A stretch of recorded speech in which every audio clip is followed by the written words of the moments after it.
لله نحمده ونستعينه ونستغفره ونعوذ بالله من شرور أنفسنا ومن سيئات أعمالنا من يهده الله فلا مضل له ومن يضلل فلا هادي له وأشهد أن لا إله إلا الله وحده لا شريك له وأشهد أن محمدًا عبده ورسوله يا أيها الذين آمنوا اتقوا الله حق تقاته ولا تموتن إلا وأنتم مسلمون يا أيها الناس اتقوا ربكم الذي خلقكم من نفس واحدة وخلق منها زوجها وبث منهما رجالا كثيرا ونساء واتقوا الله الذي تساءلون به والأرحام إن الله كان عليكم رقيبا يا أيها الذين آمنوا اتقوا الله وقولوا قولا سديدا يصلح لكم أعمالكم ويغفر لكم ذنوبكم ومن يطع الله ورسوله فقد فاز فوزا عظيما أما بعد فإن خير الحديث كتاب الله وخير الهدي هدي محمد صلى الله عليه وسلم وشر الأمور محدثاتها وكل محدثة بدعة وكل بدعة ضلالة وكل ضلالة في النار فأعوذ بالله من الشيطان الرجيم بسم الله الرحمن الرحيم يا أيها الذين آمنوا أنفقوا مما رزقناكم من قبل أن يأتي يوم لا بيع فيه ولا خلة ولا شفاعة والكافرون هم الظالمون. حاضرین جمعہ، اسلام ہمیں خیر خواہی، ہمدردی، غمخواری اور انسانیت نوازی کا درس دیتا ہے۔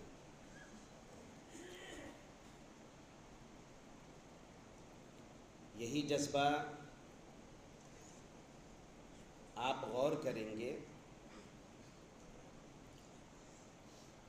تو حقوق العباد کے حوالے سے جتنی بھی اصولی باتیں ہیں اسلام کے اندر آپ کو دکھائی دے گا۔ یہی وجہ ہے کہ اسلام خیر خواہی کو اپناتے ہوئے، غمخواری کا درس دیتے ہوئے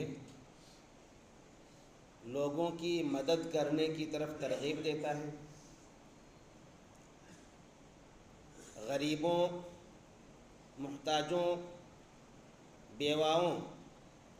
اور یتیموں کی کفالت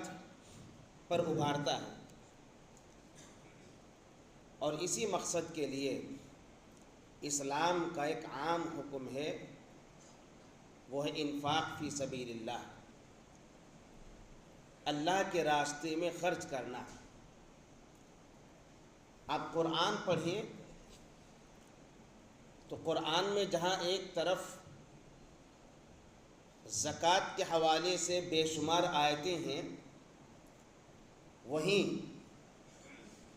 نفلی صدقات و خیرات کے تعلق سے بہت ساری آیتیں ہیں جس میں اللہ رب العالمین نے نفلی صدقات و خیرات پر ابھارا۔ کہیں تو عام انداز میں اللہ رب العالمین نے انفاق کا حکم دیا، تو کہیں خاص مومنوں کو مخاطب کرتے ہوئے کہا کہ اللہ تعالیٰ نے جو تمہیں روزی عطا کی ہے اس میں سے تم خرچ کرو۔ خطبہ مسنونہ کے بعد میں نے جو آیت کریمہ پڑھی ہے، اس آیت کریمہ کے اندر اللہ رب العالمین نے مومنوں کو خاص طور پر مخاطب کرتے ہوئے کہا، یا ایھا الذین آمنوا انفقوا مما رزقناکم، اے ایمان والو ہم نے جو تمہیں روزی عطا کی ہے اس میں سے خرچ کرو۔ اس کے علاوہ آپ قرآن کی بے شمار ایسی آیتیں پڑھیں گے کہ جس کے اندر اللہ رب العالمین نے اللہ کے راستے میں خرچ کرنے پر ابھارا ہے، اس کی ترغیب دی گئی ہے، اس کی اہمیت کو بتلایا گیا ہے، اس کی فضیلتیں بیان کی گئی ہیں، اور کس طرح سے مومنین خرچ کرتے ہیں، یہ مومنین ان کا وصف ہے۔ صحابہ کرام نے کس طرح سے خرچ کیا، اور پھر جن لوگوں نے خرچ کیا ان کا کیا مقام و مرتبہ اللہ رب العالمین کے یہاں پر ہے،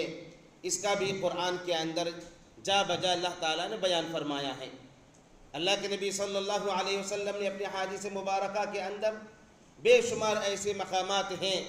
کہ جس میں آپ صلی اللہ علیہ وسلم نے صدقہ کی الگ الگ شکلیں بیان کی۔ آپ صلی اللہ علیہ وسلم نے صدقہ پر ابھارتے ہوئے اس انداز میں بھی آپ صلی اللہ علیہ وسلم نے صدقہ کرنے کے لیے کہا کہ آپ صلی اللہ علیہ وسلم فرماتے ہیں کہ اتقوا النار ولو بشق تمر، کہ تم جہنم کی آگ سے بچو۔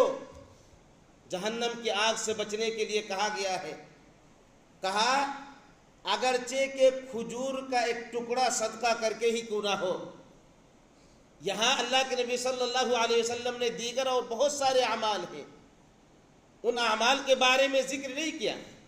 خاص طور پر صدقے کے بارے میں کہا۔ وہ بھی کسی بھی صدقے کو معمولی نہیں سمجھنا چاہیے۔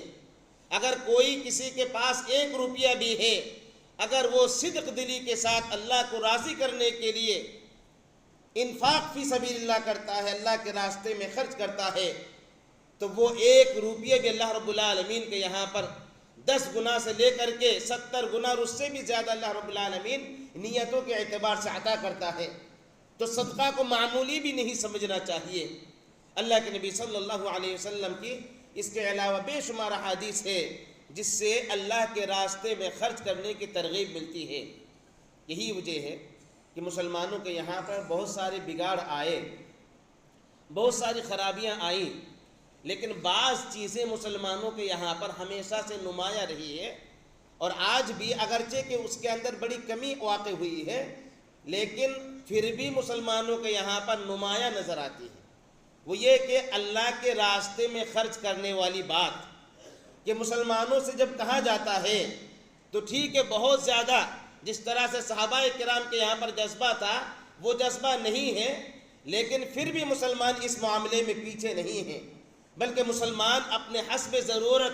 اپنے اپنے طور پر ہمیشہ سے تعاون کرتے رہے ہیں اور آج بھی کرتے ہیں۔ یہی وجہ ہے کہ اس مسجد ہی کو دیکھ لیں کہ مسجد میں جب مسجد کی تعمیر کے لیے آپ کے مابین اعلان کیا جاتا ہے تو اللہ کے فضل و توفیق سے ہر جمعہ کو 80,000 سے لے کر کے 90,000 1 لاکھ تک آپ اللہ رب العالمین کے راستے میں خرچ کر دیتے ہیں۔ یہ بہت ہی خوش آئند بات ہے، گویا کہ سالانہ قریباً اللہ تعالیٰ کی مسجد اللہ رب العالمین کے گھر کی تعمیر کے لیے اس مسجد سے 35 سے 40 لاکھ یا اس سے بھی زیادہ روپیے ملک کے مختلف علاقوں میں جاتا ہے تاکہ اللہ رب العالمین کے گھر کی تعمیر کی جائے۔ یہ گویا کہ مسلمانوں کے یہاں پر اچھا جذبہ پایا جاتا ہے۔ یہی وجہ ہے کہ آپ دیکھیں گے کہ پچھلے زمانے میں ہی لوگوں نے بے شمار اخراجات کے اللہ رب العالمین کے راستے میں صحابہ کرام کے جذبے کے ساتھ اس کے بعد کے ادوار میں بھی مسلمانوں کے یہاں پر یہ طریقہ رہا ہے کہ وقتاً فوقتاً وہ اللہ تعالیٰ کے راستے میں خرچ کرتے رہے ہیں۔ اللہ رب العالمین کے راستے میں خرچ کرنے کی 2 شکلیں ہیں۔ ایک تو یہ کہ آپ کے پاس جو کچھ ہے آپ اللہ کے راستے میں مکمل طور پر اس کو حوالہ کر دیں، اور ایک دوسری شکل یہ ہے کہ آپ کے پاس جو چیز ہے اس چیز کو روک کر کے اللہ کے راستے میں وقف کر کے اس کے فائدے کو آپ غریبوں تک پہنچا دیں، جس کو وقف عام طور پر کہا جاتا ہے، اوقاف کہا جاتا ہے۔ اور شرعی اعتبار سے اس پر بھی ابھارا گیا ہے کہ اللہ کے نبی صلی اللہ علیہ وسلم کے پاس عمر رضی اللہ تعالیٰ عنہ آتے ہیں، آپ صلی اللہ علیہ وسلم سے کہتے ہیں کہ اللہ کے نبی صلی اللہ علیہ وسلم خیبر میں جو مجھے زمین ملی ہوئی ہے اس وقت میرے نزدیک وہ سب سے محبوب ترین زمین ہے، اس سے قیمتی زمین میرے پاس اور ہے نہیں، میں اس زمین کو اللہ کے راستے میں صدقہ کرنا چاہتا ہوں۔ اللہ کے نبی صلی اللہ علیہ وسلم نے کہا کہ اس زمین کو اللہ کے راستے میں وقف کر دو۔ وقف کا مطلب یہ ہوا کہ زمین کو روک لی جائے اور زمین کی پیداوار کو یا زمین سے جو بھی فائدہ حاصل ہو وہ غریبوں میں تقسیم کر دیا جائے، جو محتاج ہیں ان میں تقسیم کر دیا جائے۔ اور یہ جو سلسلہ شروع ہوا تو اس کے بعد آپ دیکھیں گے کہ مسلمانوں کے ہر ادوار کے اندر مسلمانوں نے اپنی زمینیں وقف کی، اپنی جائیدادیں وقف کی، مسلمانوں نے مختلف قسم کی چیزوں کو اللہ رب العالمین کی راہ میں وقف کر دیا کہ اللہ کے لیے وقف ہے۔ ایسے ہی آپ صحابہ کرام کے اندر اور بھی کئی مثالیں دیکھیں گے کہ صحابہ کرام نے اپنی زمینوں کو وقف کر دیا۔ عثمان رضی اللہ تعالی عنہ، مدینے کے اندر یہود کے پاس ایک کنواں تھا جس میں سے پانی نکلتا تھا، پانی وہ مسلمانوں کے پاس بیچتا تھا۔ مسلمان بدحالی کے شکار تھے، اس وقت مسلمانوں کے یہاں پر خوشحالی نہیں آئی تھی، پانی خریدنا مشکل ہو رہا تھا، جبکہ مکہ سے اور دیگر جگہ سے لوگ ہجرت کر کے مدینہ گئے ہوئے تھے، تو ان کے لیے پانی کا خریدنا بہت مشکل ہو رہا تھا۔ اللہ کے نبی صلی اللہ علیہ وسلم نے صحابہ کرام سے کہا کہ کون اللہ کا بندہ ہے جو اس کنویں کو خرید کر کے مسلمانوں کے لیے وقف کر دے۔ عثمان رضی اللہ تعالیٰ عنہ کو اللہ رب العالمین نے مال و دولت سے نواز رکھا تھا۔ عثمان رضی اللہ تعالیٰ عنہ نے اس کنویں کو خرید لیا اور اللہ کے راہ میں وقف کر دیا، جس سے کہ مسلمان فائدہ اٹھاتے رہے۔ تو اس طرح سے وقف کر دی۔ خود اللہ کے نبی صلی اللہ علیہ وسلم نے بھی وقف کی ہے کہ آپ صلی اللہ علیہ وسلم جب مدینہ گئے تو مدینے میں دو یتیم بچوں کی زمین خریدی، سہل اور سہیل رضی اللہ عنہما۔ ان دو یتیم بچوں کی زمین خرید کر کے اللہ کے نبی صلی اللہ علیہ وسلم نے اللہ کے لیے وقف کر دیا، اور وہ اس زمین پر آج مسجد نبوی قائم ہے کہ اللہ کے نبی صلی اللہ علیہ وسلم نے مسجد کی تعمیر کی، تو مسجد کی تعمیر بھی کی جا سکتی ہے وقف کی زمین کے اندر کہ انسان جس چیز کے لیے وقف کر دے۔ تو اللہ کے نبی صلی اللہ علیہ وسلم نے بھی اللہ رب العالمین کے لیے وقف کر دیا۔ ایسے ہی آپ دیکھیں گے کہ اسلام کے مختلف ممالک کے اندر لوگوں نے اپنی زمینوں کو، اپنی جائیدادوں کو وقف کیا۔ ملک ہندوستان کے اندر 1000 سال تک مسلمانوں کی حکومت رہی ہے،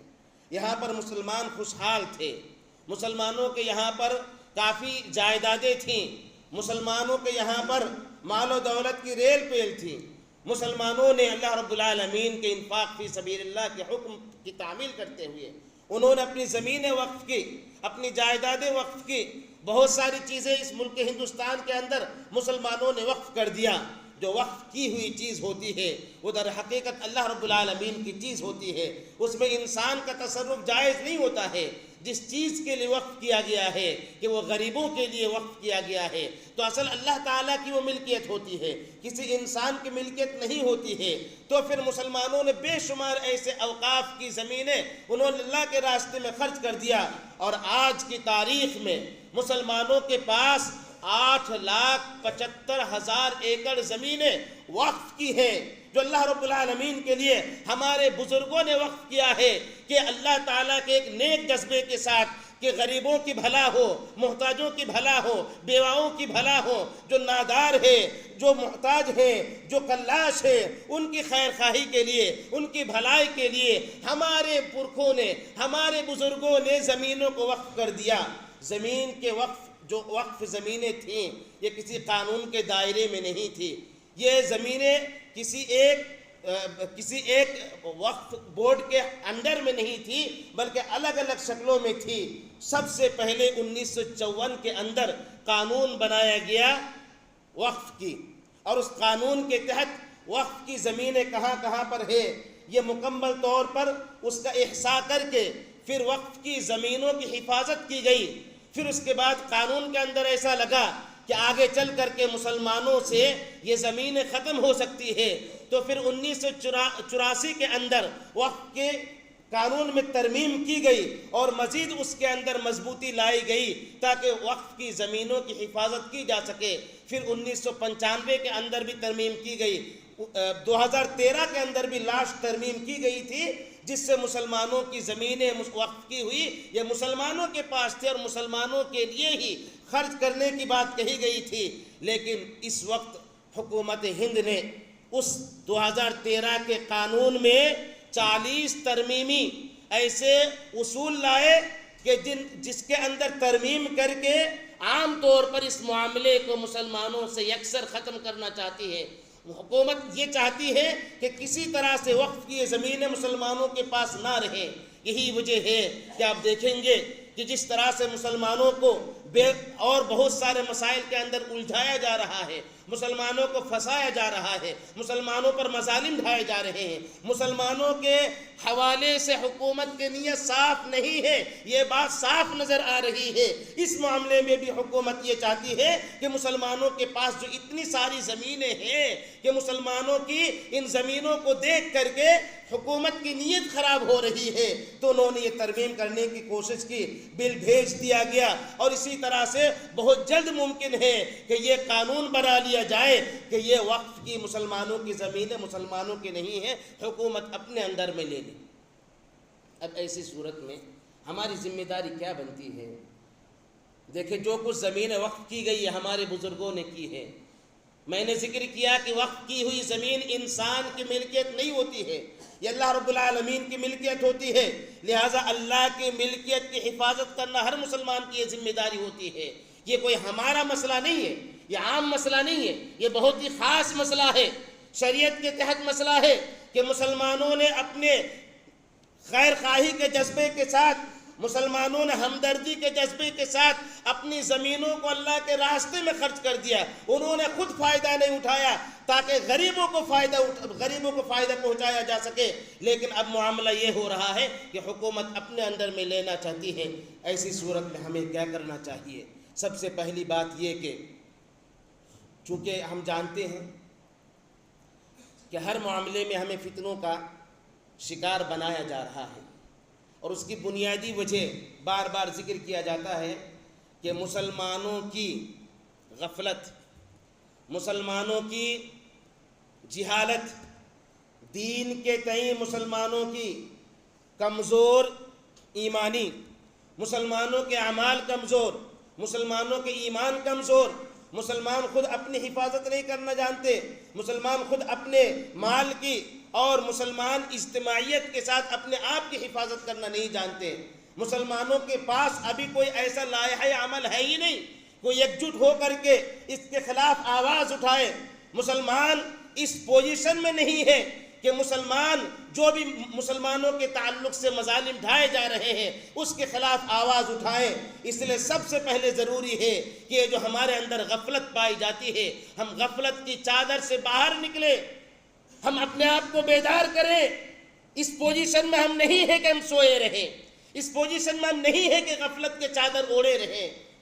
وقت یہ آ گیا ہے کہ ہم اپنے ایمان کو مضبوط کریں، وقت یہ آ گیا ہے کہ ہم اپنے مسجدوں کی حفاظت کریں، وقت یہ آ گیا ہے کہ ہم اپنے اعمال کی حفاظت کریں، وقت یہ آ گیا ہے کہ ہم اپنے عقیدے کی حفاظت کریں، وقت یہ آ گیا ہے کہ سارے مسلکوں کے اختلافات کو ختم کر کے اسلام کے نام پر، اللہ کے نام پر، رسول اللہ صلی اللہ علیہ وسلم کے خاطر، آپ صلی اللہ علیہ وسلم جو ہم آپ کے امتی ہیں اس کے لیے ہم یکجٹ ہو جائیں، متحد ہو جائیں، ہم اپنے اندر اتحاد پیدا کریں، تبھی جا کر کے ان مسائل کا سامنا ہو سکتا ہے۔ لیکن افسوس کی بات یہ ہے کہ ہم بھی ابھی بھی ہم خواب غفلت میں پڑے ہوئے ہیں۔ حقیقت یہ ہے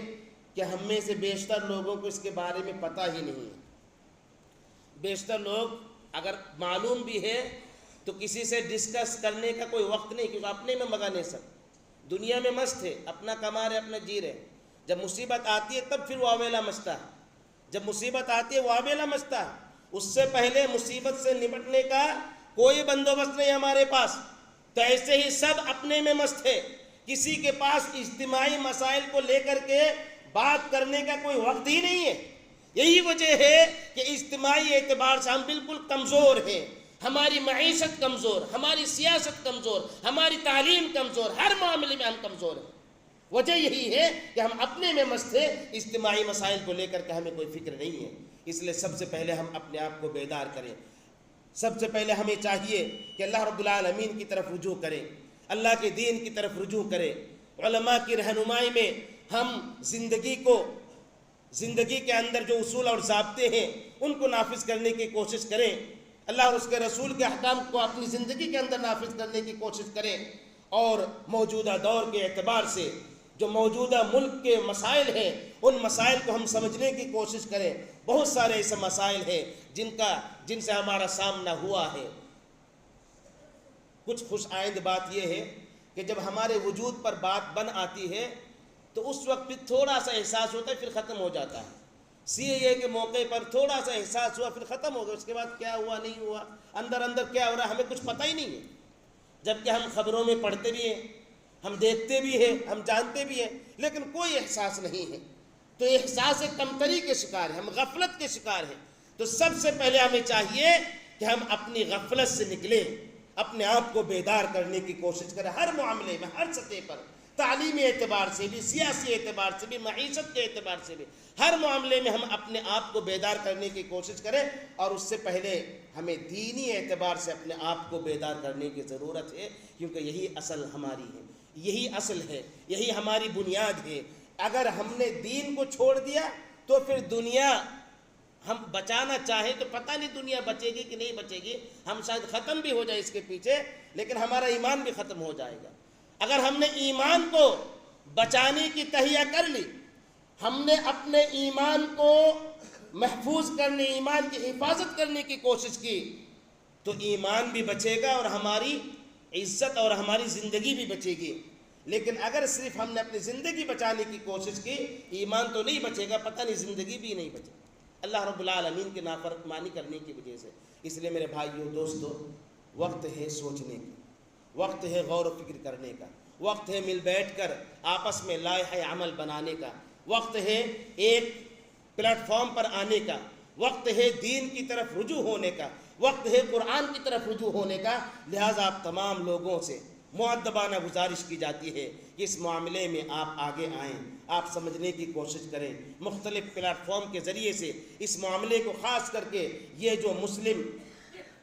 اوقاف ہیں، مسلمانوں کے اوقاف کی زمینیں ہیں، اس کی حفاظت کی فکر کریں، کیونکہ اگر یہ زمینیں ہم سے چلی گئی تو آپ سمجھ جائیں کہ آگے نہ جانے کیا کیا چیزیں چلی جائیں گی، ہو سکتا ہے کہ ہماری جانیں بھی چلی جائیں۔ تو اس وجہ سے ابھی سے ہمیں کوشش کرنی چاہیے کہ مسلمانوں کی کوئی بھی چیز ایسی نہیں ہونی چاہیے کہ وہ کسی غیر کے پاس چلے جائیں، حکومت کے پاس چلی جائے اور پھر حکومت اس کے اندر منمانی کرے اور مسلمانوں پر مظالم ڈھاتی رہے۔ اللہ رب العالمین سے دعا کی جاتی ہے کہ اللہ رب العالمین ہماری حفاظت فرمائے، اللہ تعالی ہمیں اس بات کی توفیق دے کہ ہم اپنے اندر بیداری لا سکیں۔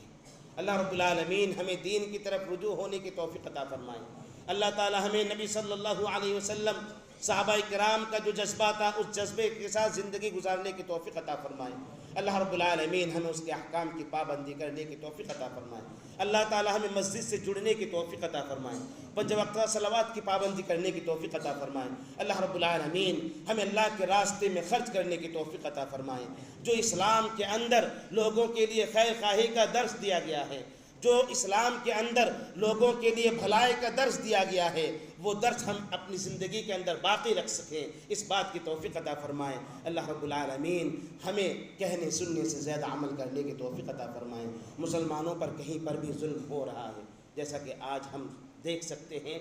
کہ ہندوستان کے اندر مختلف مقامات پر مسلمان نوجوانوں کو مار دیا جاتا ہے، مسلمان نوجوانوں کو مار دیا شبے کی بنیاد پر۔ نوجوان پہلے تھے، ابھی تو بزرگوں کو بھی مارا جانے لگا ہے، کوئی رعایت نہیں کی جاتی، بس صرف اتنا کہ چہرے پہ داڑھی ہے، نام مسلمان ہے، بس اوقات ایسا کہ مسلمان ہونے کے شبہ میں بھی غیر مسلم کو قتل کر دیا جاتا ہے، مسلمان ہونے کے شبہ میں، بعد میں افسوس کیا جاتا ہے کہ میں نے غیر مسلم کو مار دیا، حالانکہ میں اس کو مسلمان سمجھ رہا تھا۔ یہ نوبت آ گئی ہے۔ تو ایسے موقع پر خود ہمیں کیا رویہ اختیار کرنا چاہیے قانون کے دائرے میں رہتے ہوئے، یہ ہمیں اچھی طرح سے سمجھ لینا چاہیے، اور ہم اپنے اندر اتحاد پیدا کریں، اس بات کی فضا قائم کرنی چاہیے، اور اسی طرح سے اللہ رب العالمین سے خاص طور پر دعا کرتے رہنا چاہیے کہ اللہ رب العالمین ہی حقیقت میں ہمارا حامی ہے، وہی ہمارا ناصر ہے، وہی ہمارا محافظ ہے، کہ اللہ رب العالمین ہی ہماری حفاظت کر سکتا ہے۔ تو اللہ تعالیٰ سے خاص دعا ہے کہ اللہ تعالیٰ مسلمانوں پر جہاں کہیں بھی مظالم ڈھائے جا رہے ہیں، اللہ تعالیٰ مسلمانوں کی تو غیبی طور پر مدد فرما۔ عالم اسلام کے اندر، خاص طور پر فلسطین کے اندر، فلسطینیوں پر جو مظالم ڈھائے جا رہے ہیں، مسلمان بچوں پر، مسلمان عورتوں پر، مسلمان نوجوانوں پر، مسلمان بوڑھوں پر جو مظالم ڈھائے جا رہے ہیں، اللہ تعالیٰ تو سب کچھ دیکھ رہا ہے۔ اللہ تو غیبی طور پر مسلمانوں کی حفاظت فرما، مسلمانوں کی تو مدد فرما۔ آمین وآخر دعوانا الحمدللہ رب العالمین۔